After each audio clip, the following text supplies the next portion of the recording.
오늘 우리 종료주일에 느헤미야 13장 오늘 느헤미야를 마칩니다. 함께 나누신 말씀 제목은 불러 모아 제목입니다. 1절부터 31절까지 있습니다.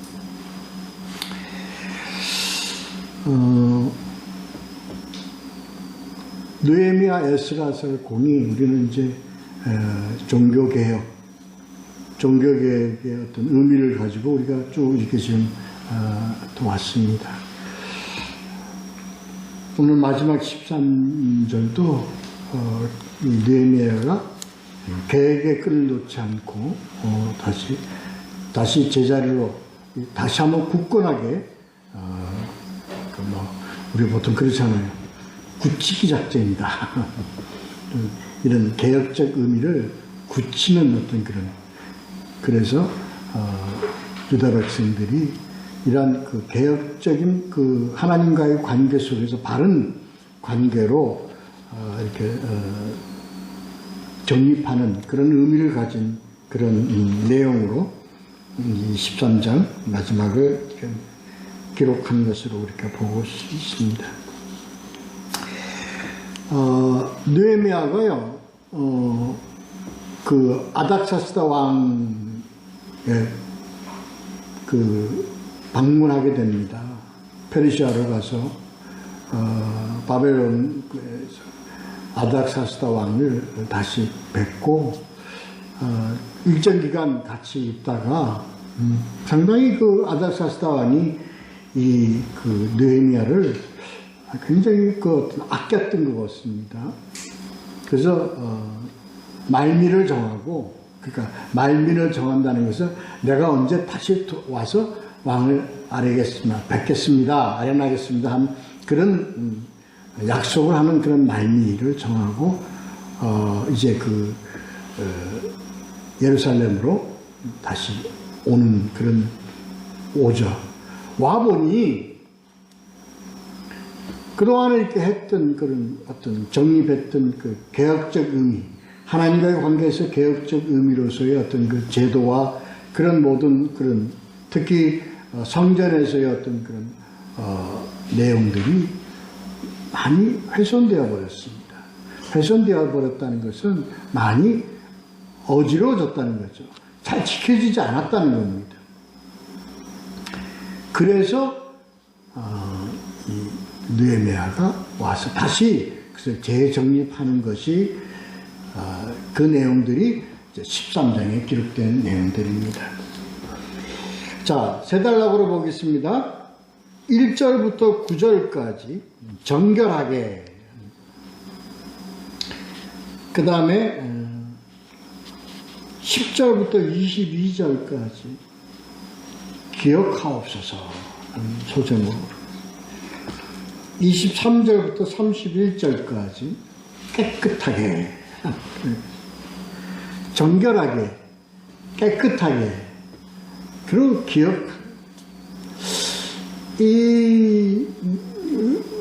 이런 내용으로 이렇게 전개되는데요. 많이 어지러워졌습니다. 대표적인 것을 보면요, 백성들을 그동안에 했던 개혁이 이 성전 중심의 어떤 그런 관계를 다 정립을 해놨었습니다. 예루살렘의 백성들이 숫자가 적어서 흩어졌던 백성들을 레위인 중심으로 해가지고 그 예루살렘에 일정 어떤 그런 많은 자들이 거주하게끔 했습니다.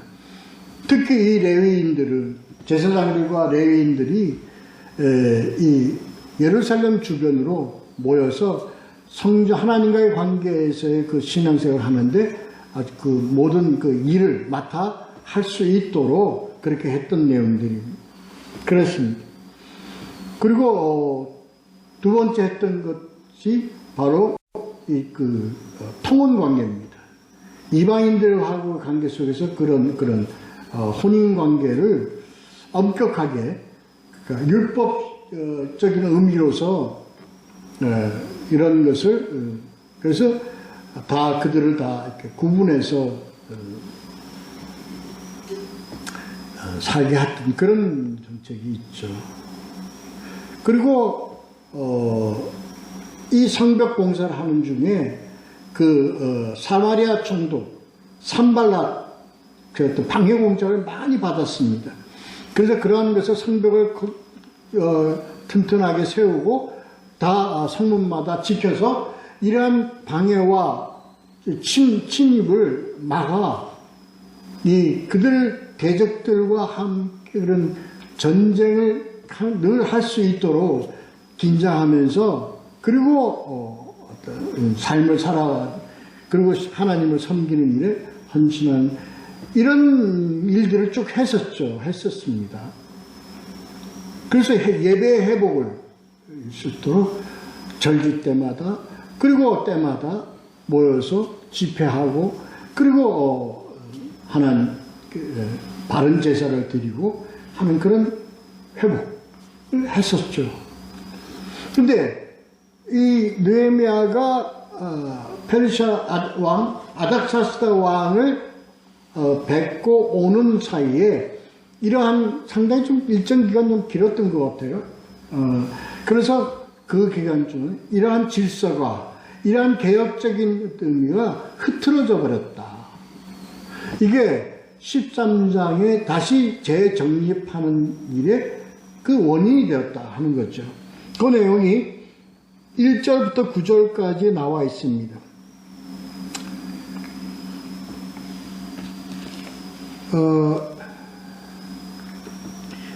그날 모세의 책을 낭독하여 1절입니다. 백성에게 들렸는데 그 책에 기록하기로 암몬 사람과 모압 사람은 영원히 하나님의 총에 들어오지 못하리니 그렇습니다.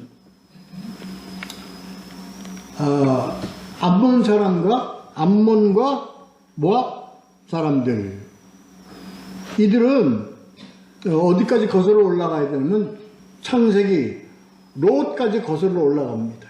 그러니까 롯의 후예들입니다.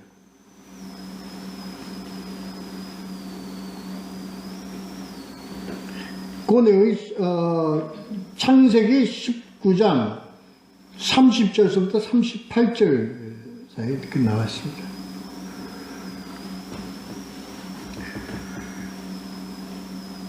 거기서 이제 어떤 그런 후손이 탄생되는 장면들이 나오죠.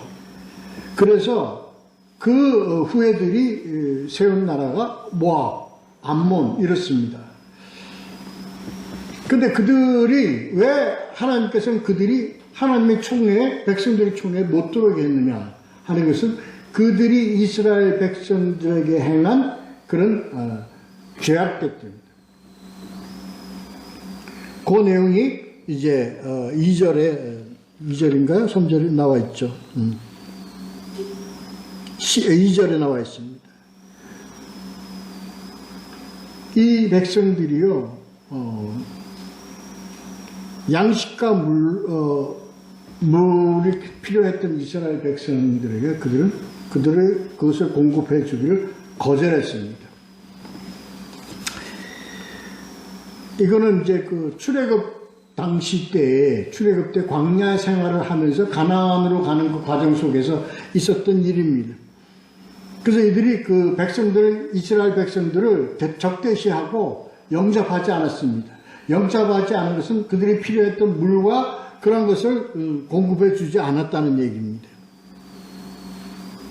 그리고 그 유명한 사건이 민수기 22장에 그 사건들이 나옵니다.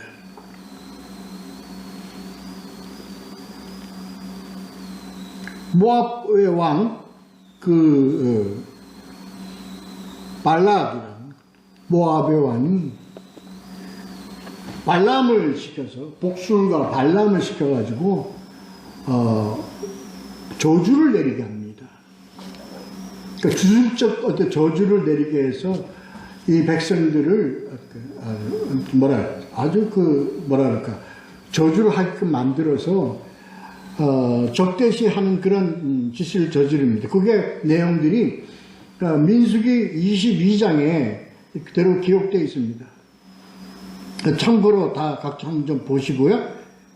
그래서 이러한 일로 인하여 하나님께서는 이들이 같은 형제의 어떤 그런 백성들인데도 불구하고 이들을 부다집한 것을 하나님께서 기억하사 그들의 그 하나님과 관계에서의 백성에게 어떤 그런 그 총회에 들어오지 못하게 했다 하는 내용이 신명기 23장 3절에서 5절에 나와 있는 내용들이 있습니다.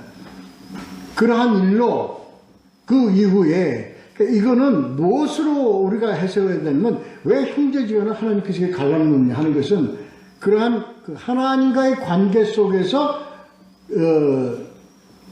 형제를 하나님의 백성인 형제를 영접하지 않았다 하는 것은 신앙적 차원에서 우리가 이것을 이해하고 해석해야 합니다.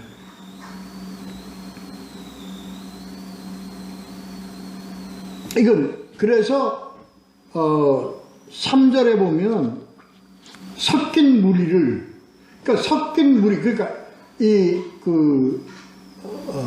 백성들 중에 서로 섞여 있는 이 무리들을 구분하였다 하는 내용입니다. 이 구분하였다는 내용인 것은 조금 전에 말씀드린 대로 하나님과의 관계 속에서 신앙적 관계 속에서 구분한다는 얘기입니다.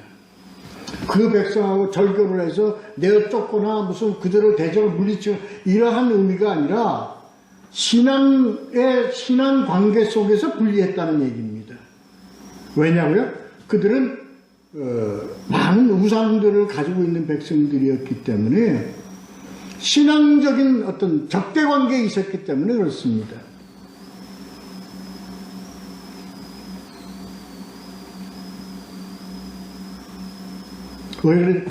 그들로 인해서 신앙적으로 이 유대인들이 이 이스라엘 백성들이 그들로 인해서 하나님과의 관계의 신앙적 의미에서 훼손되거나 변질되거나 이럴 위험성이 있기 때문에 분리를 한 겁니다. 이게 우리가 오늘날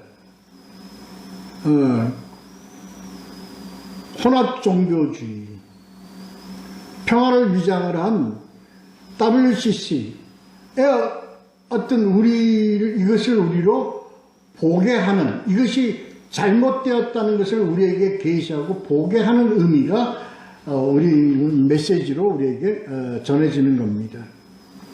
그렇죠. 평화의 관계를, 그리고 세상적 어떤 관계를 뭘로? 하나님과의 관계로 그것을 왜곡해서 하나님과의 관계를 훼손시키거나 단절하는 이러한 것을 경계하는 겁니다. 경계해야 된다는 겁니다.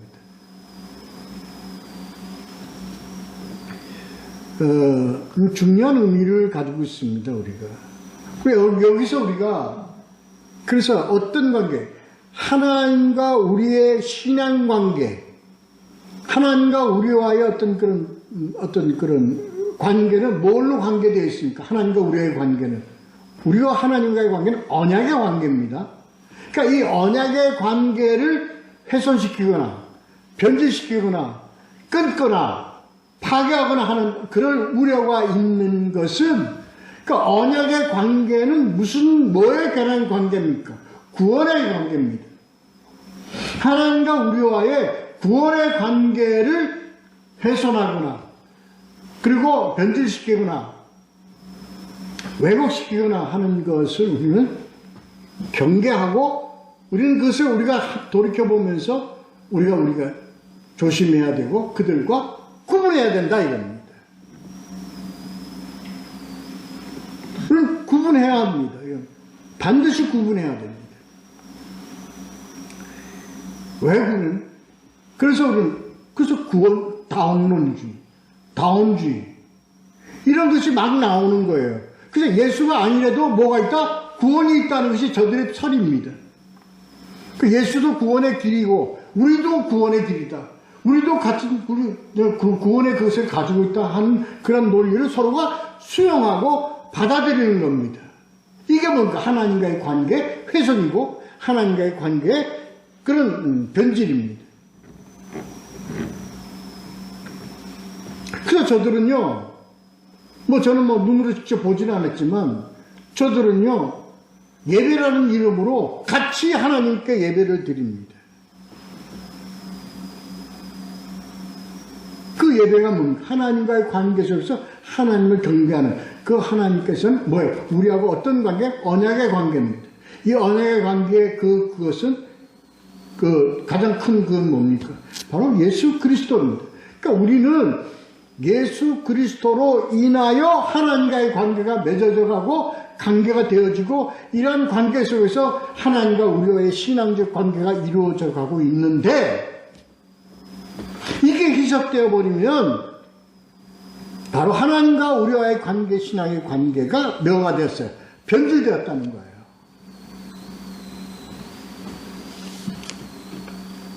그렇습니다.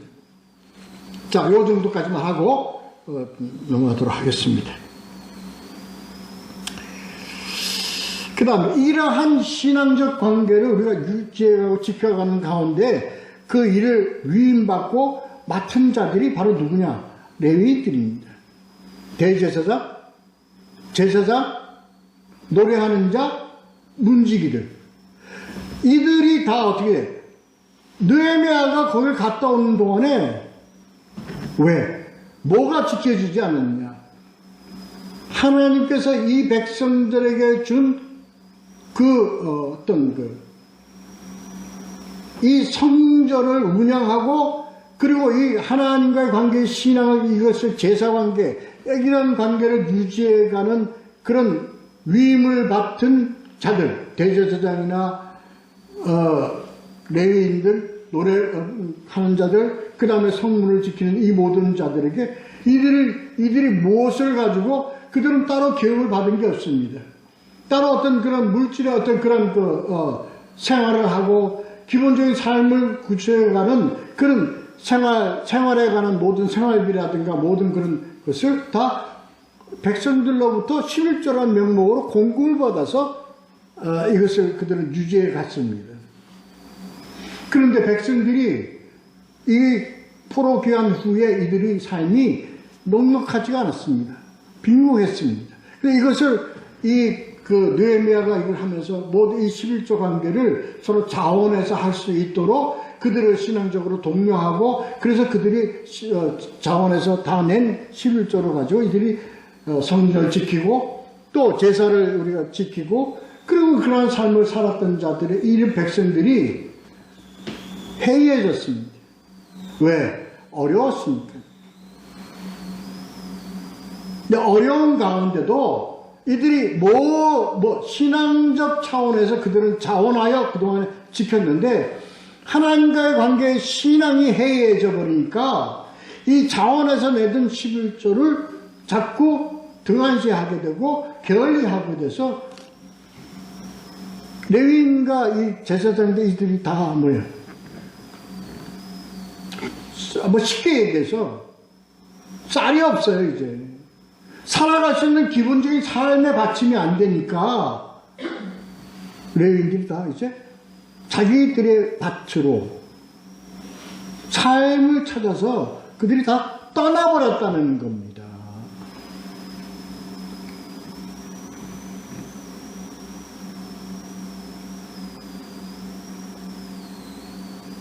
그러니까 그 내용이 4절부터 6절까지 나와 있습니다.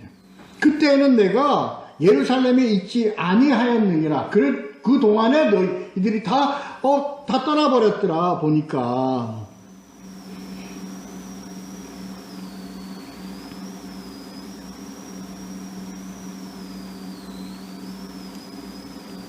그렇더라 말이에요.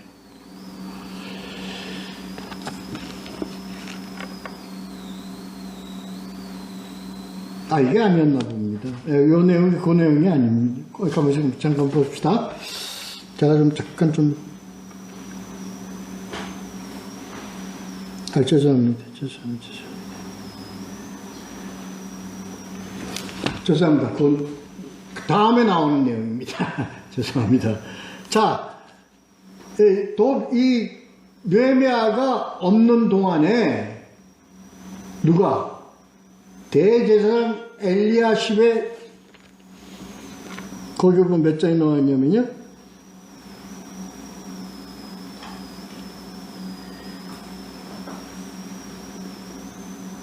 엘리야십이 도비아와 연락이 있었으므로, 이 도비아는 누굽니까? 사마리아 총독 산발락과 함께 한 자입니다.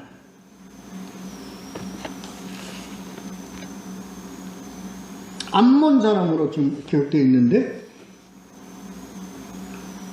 근데 연락이, 이 제사장의 엘리야십이 도비아와 어떻게 나옵니까? 연락이 있었으므로 하는 얘기는 아주 긴밀한 관계를 가졌다는 겁니다.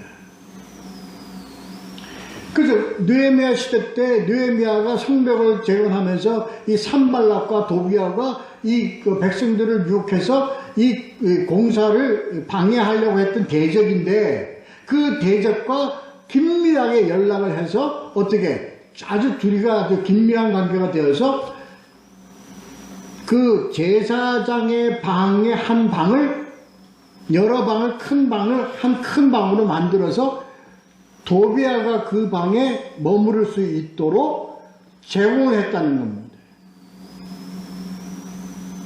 어떤 의미가 있을까요?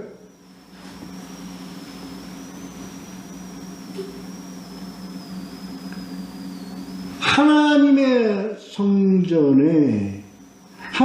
성전에 누가 침입을 했어요? 암몬 모압의 그런 침입입니다. 다시 말해서 하나님과의 관계에 서 있지 않는 대적이나 이단이 들어왔다는 겁니다.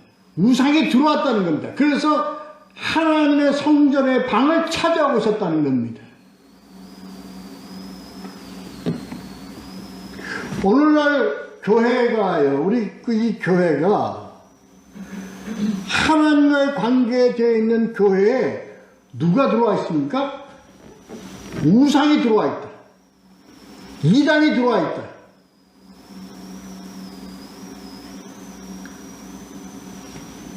그래서 교회를 어떻게 합니까? 아주 그냥 휘저어 놓습니다. 교회를 불안하게 만듭니다. 그리고 하나님과의 관계를 변질하게 만듭니다.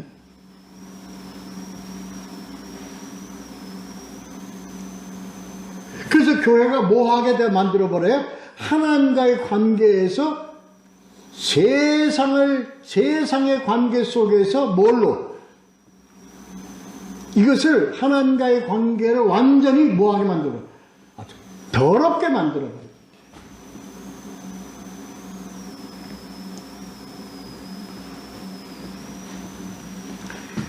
제가 이렇게 되어지면 반교회주의자라고 반교회적인 의미로 말씀을 드리는 게 아니라 부패된 교회를 우리는 알고 깨달아야 되겠다는 의미로 말씀을 드리는 겁니다.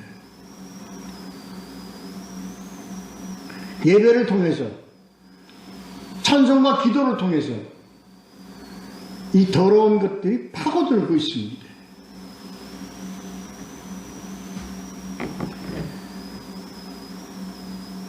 근데 그것을 알면서도요, 덮고 가요. 누구처럼? 이 엘리야십 같이. 왜요? 친하거든요. 관계가 좋거든요.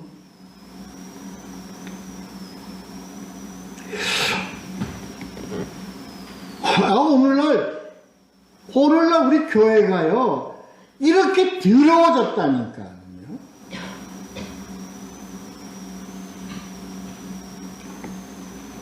그래서 예배 시간에 단에 나와서 누구를 단에 세웁니까? 누가 나와서 인사하시겠습니다. 모 총재께서 나오셔서 인사하겠습니다. 뭐 야당의 국회의원은 뭘 당을 이끌어가는 무슨 대표적인 자로 나와서 인사하겠습니다.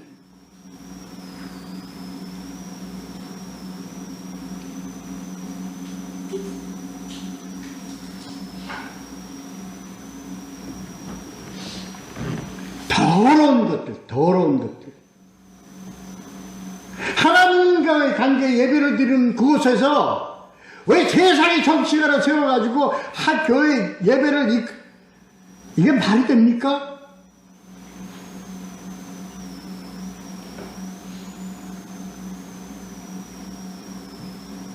신하다는 관계로 하나님과 관계도 없는 도비아를 끌어서 하나님 방에다가 거하게 하고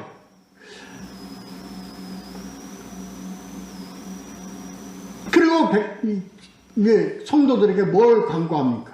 아멘 하십시오. 더러운 것들. 아주 더러운 것들.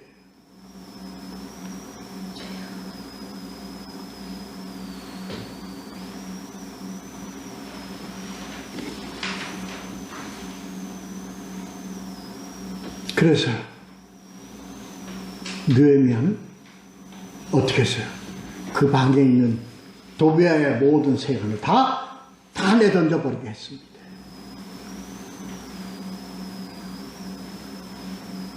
방을 정결케 해요.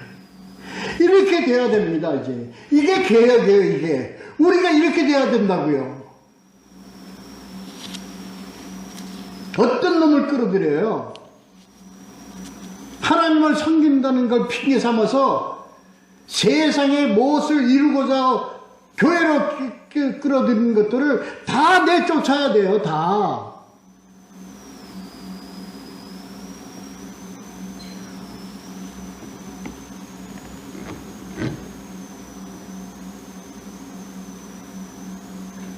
대형교회, 대부분의 대형교회들이 지금 이 짓을 하고 있지 않습니까?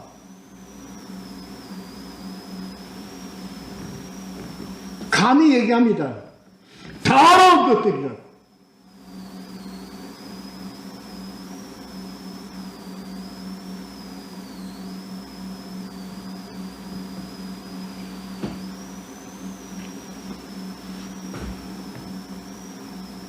느헤미야의 개혁이 우리에게 필요합니다.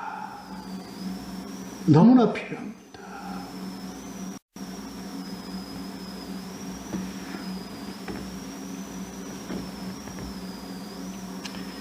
자, 두 번째 단락에서요.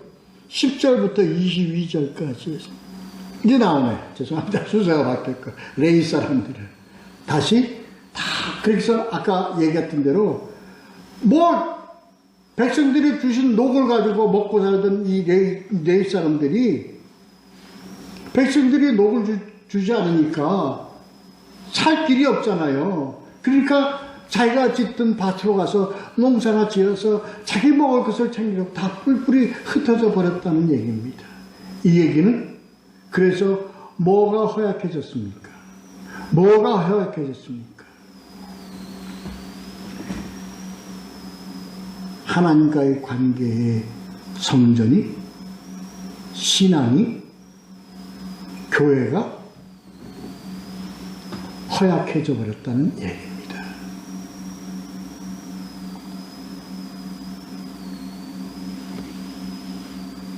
이 얘기는요, 조직이 허약해졌다 이런 의미가 아닙니다.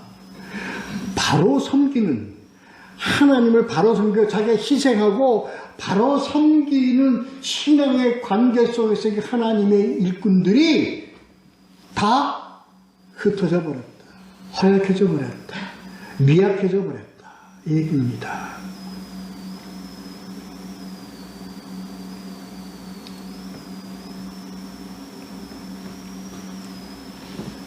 그래서 11절에 보면 이렇게 표현합니다. 그래서 다 뿔뿔이 헤어진 하나님께서 느헤미야가 뭐라고 얘기했냐. 11절 한번 보시죠. 중요한 얘기입니다. 중요한 얘기. 11절은 내가 모든 민장들을 꾸짖어 이르기를 하나님의 전이 어찌하여 버린 바 되었냐. 이게 하나님의 전이 버린 바 되었느냐 이겁니다.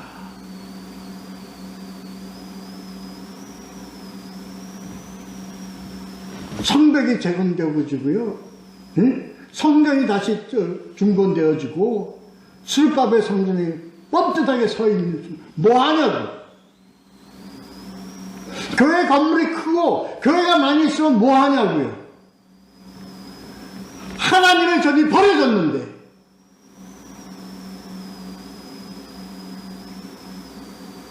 하나님이 뜻하시고 세우고자 하시는 교회가 버려졌는데, 교회를 알기를 뭘로 합니까?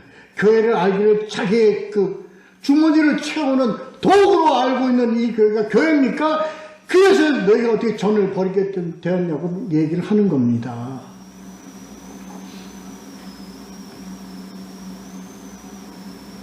그래서 느헤미야는 바로 섬기는 레위인들을 다시 불러 모읍니다. 이게 우리가 지금 해야 될 일입니다. 이게 우리가 해야 될 일이고, 이게 오늘날 우리 성도들이 해야 될 일입니다. 이 얘기는요, 바른 목회자를 찾고 바르게 일하는 자들, 바른 신앙을 가지고 있는 자들이 다시 그들이 모여야 됩니다. 그들을 다시 찾아야 됩니다. 그 길로 가야 합니다.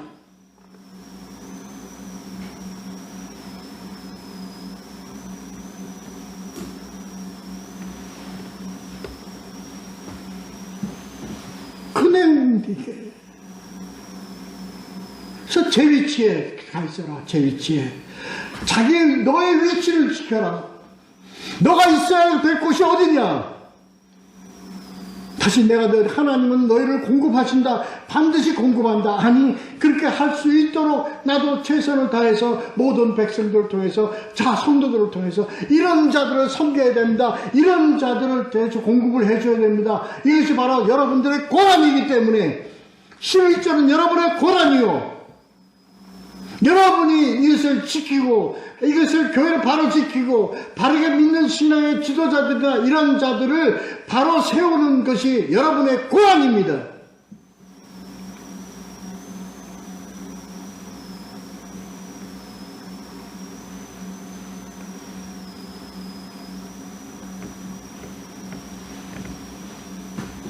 이게 우리 성도들에게 하나님께서 원하시는 바라고, 이게 옳은 자를,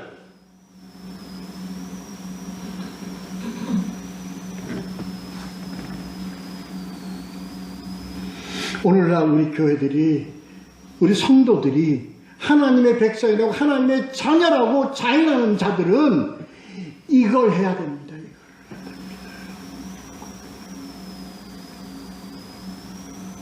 아니잖아요. 아니잖아요. 자기 목사님들이 하는 일이 옳다고 하잖아요. 자기 교회가 하는 일이 옳다고 그러잖아요. 그래서 세상 속에 파묻히고 세상 속에서 부패하고 더러운 교회를 옳다, 우리는 이게 우리 옳다고 이러고 있잖아요. 이러고 있잖아요. 그래서 예수님은 멀리서 예루살렘을 바라보시며 우시는 겁니다. 하나님은 이러한 교회들의 모습을 보시고 후회하시고 우시는 겁니다.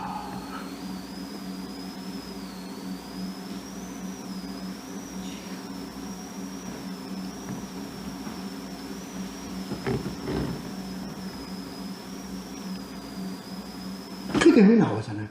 그러한 교회들이 가는 그 내용들이 바로 나옵니다. 뒤에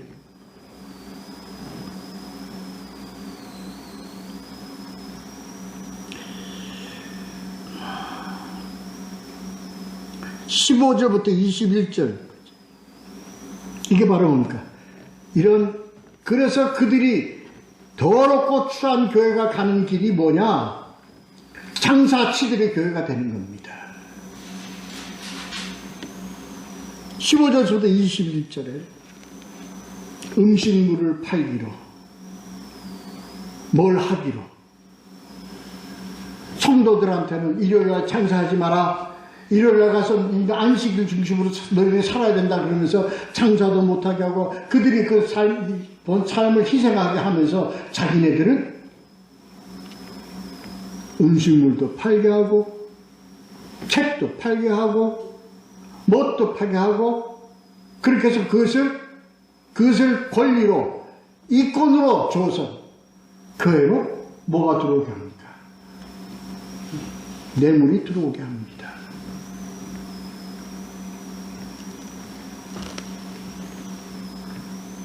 예수님이 성전을 뒤엎으면서 예수님이 뭐라고 했습니까? 너희들은 이 성전을 기도하는 집을 뭘로 만들었다? 강도의 도굴로 만들었다. 몇 장이나? 마태복음 21장 13절, 마가복음 11장 17절, 누가복음 19장 46절, 요한복음에도 나옵니다. 사복음서에 다 기록해놨습니다. 너희는 뭘 만들어? 기도하는 집을 뭘로 만들어? 장사꾼 도굴로 만들었다. 강도의 소굴로 만들었다. 더러운 것들아 이겁니다.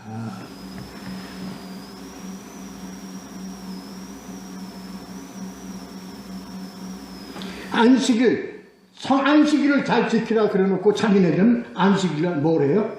결혼식도 해, 음식도 팔아, 커피숍도 하게 해.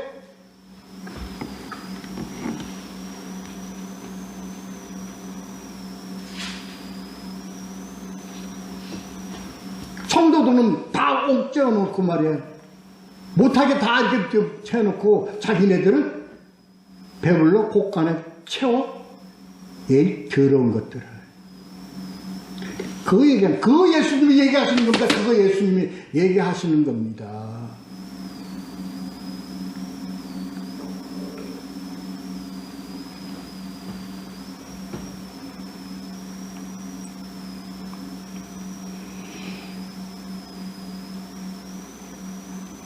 두롯 사람들이 물건을 가져다가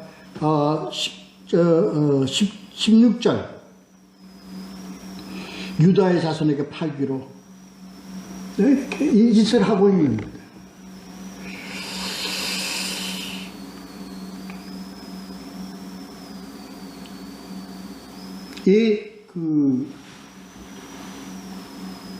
구약에서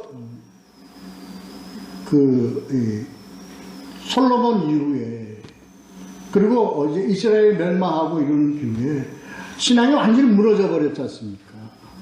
그러니까 뭐가 잘 지켜지지 않아요. 안식일이 잘 지켜지지 않은 거예요. 안식일이 잘 지켜지지 않은 것은요, 이 사람들이 제사 드릴까 안 드리고 그랬다는 얘기가 아닙니다.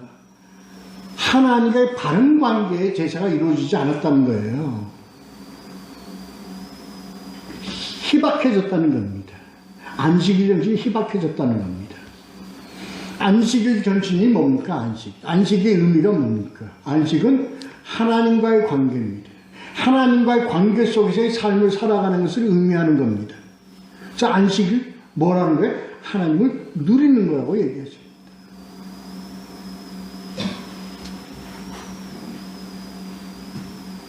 그래서 성도들은요, 안식일 하나님을 누리게끔 하는 것이 아니라 하나님과의 관계를 율법을 갖다 들이대고 뭘 지켜라, 행하라, 따르라, 범하지 말라. 가지고 그냥 뭘로 그냥 모든 규율과 이걸로 성도들을 다 어때요? 구속을 해버려 말았어요.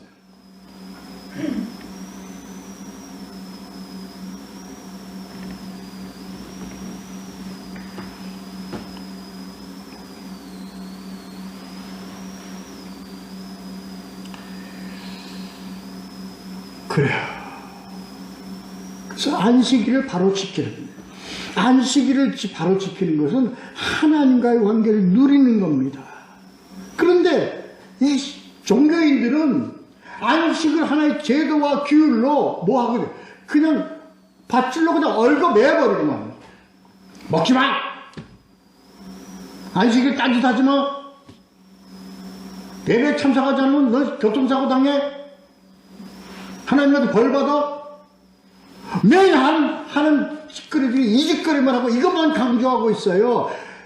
누구에게, 성도들에게 뭘 줘야 돼요? 생명을 줘야 돼요. 하나님과의 관계를, 평안을 누리게 해줘야 돼요. 하나님과의 관계에 있어서 화평을 누리게 해줘야 돼요.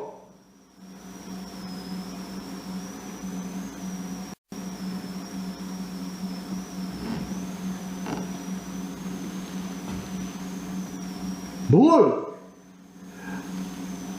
그렇습니다. 그래서 뭐야? 이걸 하나님과의 바른 관계. 우리가 주일날 예배를 올 때 이 예배의 바른 관계. 정립해야 됩니다. 정립해야 됩니다. 그렇습니다. 자, 시간 관계상, 자, 세 번째 단락 한번 보도록 하겠습니다.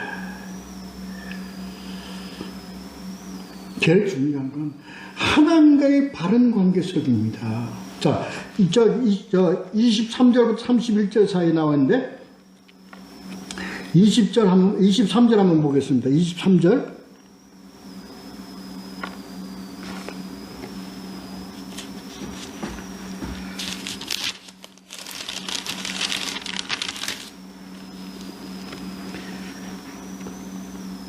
유다 사람이 아스돗과 암몬과 모압 여인을 맞아 아내로 삼았는데 하는 내용이 나옵니다. 이거 통혼 얘기는 이미 느헤미야가 개혁 중에 이 일을 했습니다. 이미 했던 일입니다. 근데 그게 다시 문란하기 시작하게 된 겁니다. 그래서 이방 여인들을 아내로 맞이합니다. 그 대표적인 것이 아까 엘리야십입니다. 그리고 엘리야십의 후손이 아냐가 하냐가 누구와 사위를 맺었어요? 산발랏의 누보와 사위를 맺었다는 얘기가 나옵니다. 그렇습니다. 그래서 개혁을 했던 거 아닙니까? 그때 당시에. 그 후에 이게 됐는데 느헤미야가 갔다 온 사이에 또다시 이 통혼관계가 이루어졌다는 겁니다. 그가 누구를 등장시킵니까? 네, 바로 솔로몬을 등장시킵니다. 너희 누가 솔로몬, 우리의 조상 솔로몬이, 가장 위대했던 왕 솔로몬이, 가장 하나님께서 세웠던 성전을 만들게 했던 그 위대한 왕 솔로몬이 무슨 죄 때문에? 이방 여인을 후궁으로 맞은 죄 때문에, 그래서 예루살렘 안에 따로 산당을 짓게 했던 그 죄 때문에, 이방 종교를 들여온 그 죄 때문에 뭐가 됐어요? 나라가 망하게 됐어요. 그래서 온전 망하고 이 포로로 끌려가게 된 원인이 된 거예요.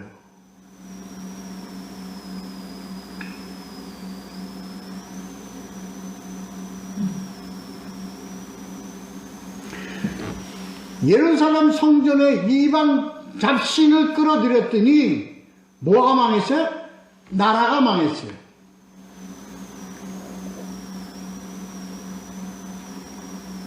우리들의 신앙이 이방으로부터, 우리 이방 우상으로부터 우리가 젖어들고 침투당하고 이렇게 돼서 우리가 음란 가운데 사는 세상이 되어버리면 뭐가? 교회가, 우리들의 신앙이 뭐가 망해? 교회가 망하는 걸 넘어서 뭐가 망해? 나라가 망해, 나라가.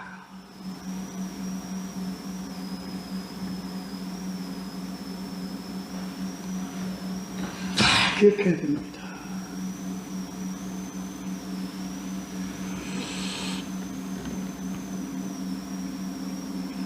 다시 반열을 다시 세우는 겁니다. 제사장 신앙의 어떤 체계와 우리 하나님과의 관계의 체계를 다시 세워서 제자리로 돌아오게 했습니다. 느헤미야의 개혁입니다. 오늘 이 마지막 13장의 내용을 보면서 우리가 어떻게 해야 되는지를 우리는 뭐가 정말 이럴 때 쓰는 말 같습니다. 뼈를 깎는 아픔의 사명감으로 우리가 가져야만 되는 거예요. 알아야 돼요. 아니면 뭐가 망해요? 나라가 망합니다. 우리 백성들이 망합니다. 우리 민족이 망합니다. 교회는 물론 기억하시고 생명을 다해서 우리의 신앙을 바로 세워가는 일에 열심으로 그리고 순종함으로 충성하는 우리 모두가 되시기를 예수 그리스도의 이름으로 축원합니다. 이것으로 느헤미야를 다 마치도록 하겠습니다. 다음 주엔 말라기로 넘어가도록 하겠습니다. 기도하겠습니다.